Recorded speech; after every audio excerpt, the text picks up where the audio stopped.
I want to start this video by saying I forgot to bring my lavalier mic today, and I'm outside, which always sounds better to have your lavalier mic. And so what I did was I took a pair of earbuds that I had, cut the side off that did not have the microphone, cut the microphone to make it at the top, so cut everything that was above the microphone, and that creates a lavalier mic. So now I just plug it into my little Zoom recorder and I'll use this as a microphone. Okay, so when I first moved up here, it was like heaven on earth. You know what I mean? Like, I didn't even think about New York City for 2 or 3 weeks when I got up here. Like, I didn't miss it at all, And I still don't really miss it, even though New York City will always be a part of my bones and my blood and my skin and everything about, like, I will always be about New York City. I've lived there for the majority of my life. So I've always lived in a city. Before that, I lived in a place called Spring Valley, which is not exactly the country. Traffic, sorry about that. So I've never lived in the country like I'm living now, although Poughkeepsie is kind of a city. But I can get in the car and go 5 minutes and I'm like around farms and, waterfalls and mountains, and like I'm in the country. And so thing is, it's been really healthy and it's felt really good to get up here. Spiritually, I feel really good. Physically, I feel great. We're running every morning. It's like running heaven up here. It's just been incredible. Creatively, it's been awesome for me. I finished my film. I mean, what I did in 3 days, the first 3 days that I got here, would have taken me a month in my apartment in the Bronx, because, that apartment was like, so it was just crazy, you know what I mean? Like the noise, literally music would start at midnight and go until 10 o'clock in the morning sometimes. And I'm not talking about average, like, oh, sounds kind of loud through the walls, I'm talking about like somebody breaking out their conga drums in the courtyard of the building and then pulling out like Mackie professional studio speakers, okay? And like blasting them like Madison Square Garden, make your ears bleed loud till 10 o'clock in the morning. Crazy. So anyway, I hope this is exposed properly. I'm pretty far away. I can't really see it so well. But anyway, creatively, it's been great for me. Spiritually, it's just been awesome. I'm so happy up here. But it hasn't really felt like home until now.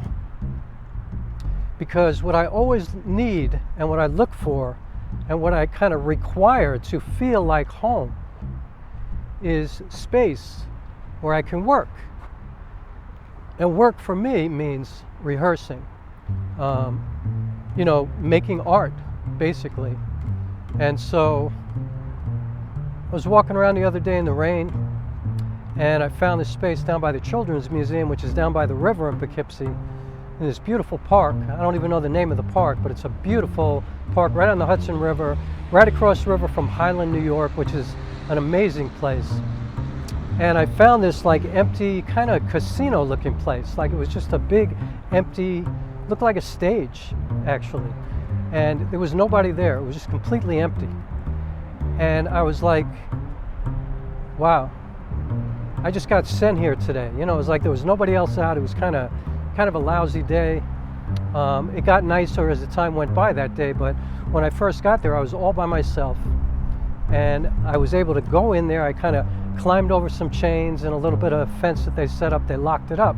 But I was able to get over it, get into the space, and I got to work for 2 hours and just rehearse and just be free. And, talk as loud as I wanted to and talk as quietly as I, like whatever, just be privately in an outdoor space by the Hudson River in this beautiful setting and feel like, oh my God, I feel like I'm home. And now I found this today, a broken down old, I guess it was a motel at one time because there's a motel sign up there, but an old diner, obviously. And, it hasn't been working for quite a while, obviously. And it's just a great space to rehearse, to work, to have some privacy, to be out here under the stars and kind of feels like the city to me, even though it doesn't. And so, yeah, I say all that to say that I've been here now for a couple of months and I'm starting to feel at home, you know? And again, I will always be that New York City snob. And I actually have a landlord now who, you know, a couple that really, really beautiful people, just incredibly generous of spirit, nice, creative people, musicians, actors, like just great, like my kind of tribe, you know, my people. And the woman grew up on the Lower East Side. You know, her name is Pina, and she grew up on the Lower East Side of Manhattan. And so we're always like talking about our favorite restaurants and our favorite places in the city. And, you know, New York, I mean, it's such an incredible place, you know. New York City will always be like in my blood. Like I'm all about, I love New York City so much, you know. I even, you know, in one of my plays, I even talk about, it was like a memoir play called Broke Wide Open, and I even say that I am the mayor of New York City. You know, it's like I love it. I'm the guy who knows every little tiny little restaurant in all the 5 boroughs, you know, little out of the way places. I walk everywhere. I mean, I used to walk from the Bronx to Brooklyn to rehearse my second play, Brooklyn Quartet. Like literally, I would walk from, or in either direction. Like I would just walk for 2.5 hours, the full length of my play. And usually that would get me from, say, 97th Street in Columbus, where I used to start, and I'd walk all the way up to Gun Hill Road in the Bronx. And that would be 2.5 hours, you know. Sometimes I can get to Fordham Road in 2.5 hours. Depends on how fast I walked. You know, I go uptown, I go up Amsterdam Avenue, maybe up St. Nicholas, cross over the McCombs Bridge, you know, go to Yankee Stadium, and then just walk up like Jerome Avenue maybe for a while, and then go up the Grand Concourse and get all the way up home, you know, where I was living in the Bronx at the time. I mean, I used to walk back and forth across the Brooklyn Bridge rehearsing my play. You know, I've rehearsed and I've developed work in the streets and in the parks, you know, like I literally developed Broke Wide Open in the streets, you know, and in parks, McCarran Park, Fort Greene Park, later down in Asbury Park, you know, and up and down the boardwalk, just like, so Asbury not included, New York City will always be in my blood. Like I love New York City so much, you know. I mean, I was definitely, and I am, I guess, one of those New York City snobs, you know, who thinks New York is the best, the biggest, the greatest, the grandest, all of it, because it's true, you know. At the end of my first play, I said that home is every place that I've ever been and every person that I've ever met. It's here in my heart. You know, I carry it all with me. That's home. And so, yeah, finding that place to rehearse by the river was like a turning point for me. I felt finally like, you know what? I feel like I'm home. And being here today, I feel like I'm home. And I'm across the river about 10 or 15 minutes from where I'm sleeping and where I'm eating. You know, but I want this whole area to be my home. From Poughkeepsie to Woodstock to Wappinger Falls to Fishkill to all of it, you know, Gardner. I want it all to feel like my home. You know, I see all these empty buildings. They look like theaters to me. I want to transform some of these places into performance spaces. I want to contribute to the community up here. I want to give of my work so that maybe I can somehow, I don't know, make some kind of impact or, you know, contribution, like I said. You know, when I was a little kid, my father once said to me, "What are you most afraid of?" And I said, I think what I'm most afraid of is becoming one of those people that just takes up space. I don't ever want to be that. And there's a lot of space up here. And I don't want to be one of those people that just takes up space. So now that I feel like I'm home, I feel like I can begin to do what I do and be who I am, just in another new place. And so, yeah, it's a good thing. I'm happy to be here. I want to tell one little crazy story, and then I'll finish this. So, when I first came up here to be interviewed for this apartment, the people who own this home, this beautiful home, you know, spent a lot of time with me because, you know, they live upstairs, actually. You know, I live in an apartment. It's kind of like a brownstone. and I live in the apartment on the ground floor. And somebody lives all the way up top, and they live in the middle. And so I told them that a few months before I came up here, and actually I wasn't even looking for an apartment here. My friend Gold, and if you're watching, what's up, Gold? She told me that this apartment was available and told me if I'm still looking to move, I should come check it out. So I came up here and I met with these people, and what was pretty amazing was that months earlier, when I started working on my screenplay and my film, my play, like the same story, the play and the film are based on the same story, I had been told about this amazing pedestrian bridge that at the time that it was built, it was the longest pedestrian bridge in the world. It went from Poughkeepsie to Highland, New York, and you walked over the Hudson River. Now, the Hudson River, if you've never been here, the Hudson River is huge. I mean, it's a gigantic river. It's not like small, It's like an ocean-sized river. And so in my mind, this bridge was like a rickety old wooden bridge, that people, had to be really careful to navigate their way across. So anyway, I told the people who owned this home that I had set my film, my screenplay, at that bridge. It takes place on a bridge, and I had it take place in Poughkeepsie on that pedestrian bridge. And another reason that I had chosen Poughkeepsie is because I had seen a series on HBO called This Much I Know Is True with Mark Ruffalo. It's an incredible series. If you haven't seen it, I'm telling you, check it out. It's amazing. And it took place it was all shot here in Poughkeepsie, so I just loved the way it looked. It seemed very kind of working class. It was very kind of old, very upstate New York, New England-y, like what I really love. And anyway, I set it here. And when I told them that, they were like, oh, that bridge is 2 blocks from here.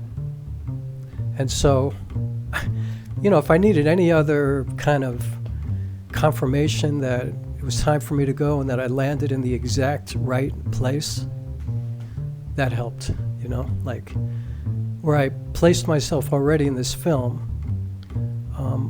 I walked in the door 2 blocks away from the same location. The other thing interesting was that a woman named Barbara Van, who was kind of like my theater mother in New York, a woman who the first time she saw me perform, she handed me the keys to her theater. And I was like, what is this? And she said, an artist like you deserves a place to work. So use my theater. You're my artist in residence. And it turns out that the woman who owns this house was very close friends with Barbara, who passed away a few years ago. May she rest in peace, and I think about her every day.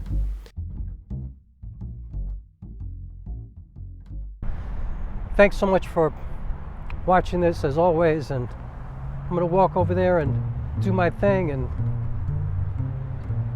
look forward to sharing more with you in the future. All right, see you on the next one. Peace. I'm out.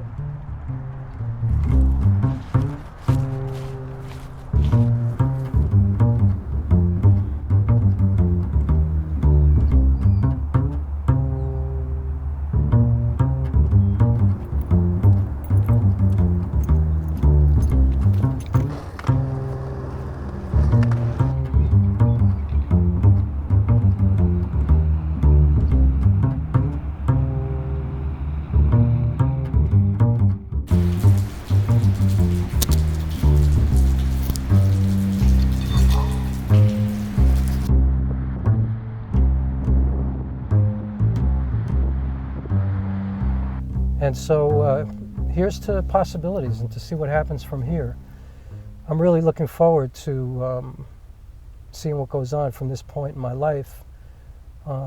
Like I said, I'm in the middle of a new project. I'm actually working on a couple of documentaries right now, and this new filmmaking thing that's entered my life in the last 2 years has been really inspiring for me. And, shout out to all the YouTubers who have taught me so much. I've learned more in the last 2 years than I've learned in my entire life combined. And it's all from YouTube filmmakers and their generous spirits in sharing all this incredible knowledge that they have about filmmaking and photography and cameras and equipment and lenses and all this stuff. So really happy to be here. And that's it for today. And I'm going to continue trying to be a YouTuber too and see if I can contribute in some way with this. So I guess this is kind of a different vlog for me than what I've done, but I don't know. Hope you get something out of it. Hope it's inspiring in some way, you know. And don't forget, if you forget your lavalier mic, just, you know, use your little Zoom recorder and cut off your up here earbuds. These earbuds cost me $7, by the way. I was actually walking by Penn Station one day and I realized my headphones had shorted out and didn't work. So there was a guy in the street selling earbuds for $7. So I just bought a pair, and I think they're going to sound pretty good. You know, I actually tested them, so I know they sound okay. So we'll see what happens throughout this whole vlog when I get back and cut all this together. But thanks so much for watching. I appreciate you so much for that.